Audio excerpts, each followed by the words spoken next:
Chapter 1. Long ago, before you were born, in the middle of Singapore, there was a hill called Bukit Timah. At the bottom of the hill, there was a village, and in this village, there was a poor tofu maker by the name of Tan Ah Teck. Now, Tan Ah Teck's tofu was said to be the best in Bukit Timah, Bukit Batok, and some say even Bukit Panjang. However, even though he woke up at 4 a.m. to make his tofu and probably started selling by 6 a.m. and finished selling by noon, he never made enough money to actually give his children a good, solid 3 meals a day. It always was one meal because he had 27 children. And you can just imagine if that one meal, what do you think they'll be eating? Tofu. Very good. So clever. Well, you have to realize that his wife was really good at cooking tofu. You see, she would make sure that within one whole month, she never made the same tofu dish. It'd be 铁板 tofu, mapo tofu, all different kinds of tofu. Japanese style tofu, Korean style tofu, and you can just imagine. Every day it was still Different. tofu. Tofu. Well, he was always looking for a way to make sure that his children could have better food. And so one day he heard that the village was having some meeting, and this was what's going to happen. They were all supposed to meet and find out what they were going to do to solve this problem. And so as they met, they realized that whenever any of their pets went up Bukit Timah Hill, they were never seen again. And so they all told this crowd that if anybody could solve the mystery of the missing pets, they would be given a reward of $10. But you must remember, $1 at that point of time was one gold coin, and one gold coins could actually exchange to 100 copper coins, and one copper coin could buy you one chicken. Yes. Nice. So with that, you have to realize Tan Ah Teck was really, really excited about trying to get this reward. And so early the next morning, he woke up, prepared his tofu, and then took out his trusty parang. His wife packed for him his lunch, which happened to be made of Tofu. so clever. And so what happened was he took his lunch and he went off into the jungle of Bukit Timah, slashing and bashing with his parang. Now you must realize Bukit Timah is not like now with a nice concrete path all the way to the summit. It was covered in thick, dense jungle. And so after bashing for 1 hour, 2 hours, 3 hours, his hand was starting to weaken. 4 hours. He was so tired, covered in perspiration, and really, really Smelly. that's right. And so what happened was he sat down. Now, next to Bukit Timah Hill, there is a lake which we call MacRitchie Reservoir. But last time, long, long ago before you were born, the people around the lake called the lake the lake. Wow, okay. It's covered. And so you have to just imagine upon the surface of the lake, shimmering waters suddenly became ripples, ripples growing into waves, waves growing into tsunamis, and suddenly out from the surface of the water burst forth a monster with a wingspan of 10 meters, sniffing, sniffing for that interesting aroma.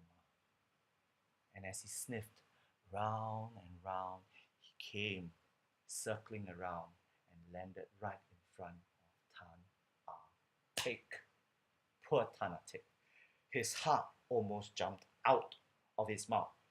But when it actually peeked out of his lips, he realized that it would be better to stay inside Tan Ah Teck's body than to jump out and then get eaten, and Tan Ah Teck might actually be saved. And so you can just imagine this gigantic monster with a head about 3 meters long, had horns about the size of your arm, and teeth about the size of your finger. He had nostrils, and as he puffed air out of his nostrils, Tanatek's hair began to perm. You can just imagine. What do you think this monster was? Tofu monster. Oh no, it was a dragon. Okay. Well, you Okay. have to imagine. This dragon had never really known what humans were called. Every time he saw humans, they would all be going, no, no, no. And so he called them screaming no-nos. You cannot put a straight face. Okay. Okay. Continue. And so you have to realize, he looked at this screaming no-no and was wondering, what am I going to do with this screaming no-no? He thought and he thought, but you have to realize Tanatik was really, really, really, really scared. And he was just wondering what to do, and he finally just said, Dragon, can you squeeze water out of rock? You had to realize, Tanatik, in his fear, had dropped his lunch, which actually was tofu. And as it hit the ground, it fell and was covered by dirt. Well, the dragon picked up a rock just about this size and he squeezed it in his talon fingers. His claws opened up, and what did he see but dust and pebbles?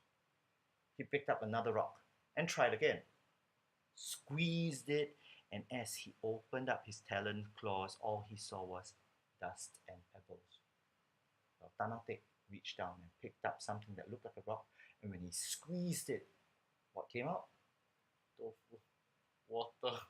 No, 倒回水. Oh. I'm really bad at this. Anyway, so as he squeezed it, the dragon's eyes opened, big, like koalis. And you can just imagine, he was astounded. Now you have to realize, dragons don't actually sleep on beds. They sleep on? Rocks. Nah. You see, if they slept on a bed, whenever they snored, you could just imagine the bed would actually turn into ashes. So they slept on the softest thing that wouldn't burn, and that would be gold. 100% pure gold. And so you can just imagine dragons collect gold. And well, if it's a bed, it would be pillows, golden pillows or golden pillows with gold coins inside. And so the dragon was thinking, wow, if only I could do this. And so he said, screaming no, can you teach me your kung fu? Tanatik looked at him and said, sure. How much you want to pay me for tuition? Well, the dragon was thinking with a gigantic brain. And guess what? He said, I will give you 1 bag of gold. Small pillow. Tanatik said, what? He couldn't believe his eyes. He couldn't believe his ears. 1 bag of gold? The dragon, however, thought that he had just insulted his soon-to-be Sufu and offered him a medium-sized pillow. 1 bag of gold. Tanatik said, what? He was so amazed. You mean this? Squeezing tofu water out? The dragon thought he had just insulted his Sufu again. And guess what? He offered him big-sized pillow. 1 bag of gold. This time Tanatik said, sure. Dragon said, okay. But Tanatik said, if I am going to teach you, you must provide me with food, lodging, and transport. Well, what happened was simple.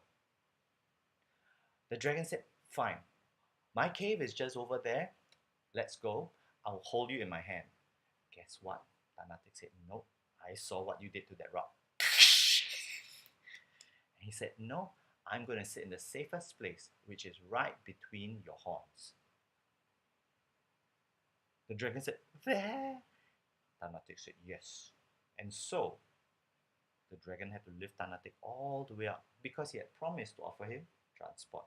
And Tanatik gripped hold of the horns, no seat belt, and so, as he got ready, the poor dragon was just trying to get comfortable and make sure he could see where he was going. And when Tanatik was ready, he stamped on the dragon's forehead and said, we're ready. And the dragon took off, and off they went on the first flight of Dragon Airlines.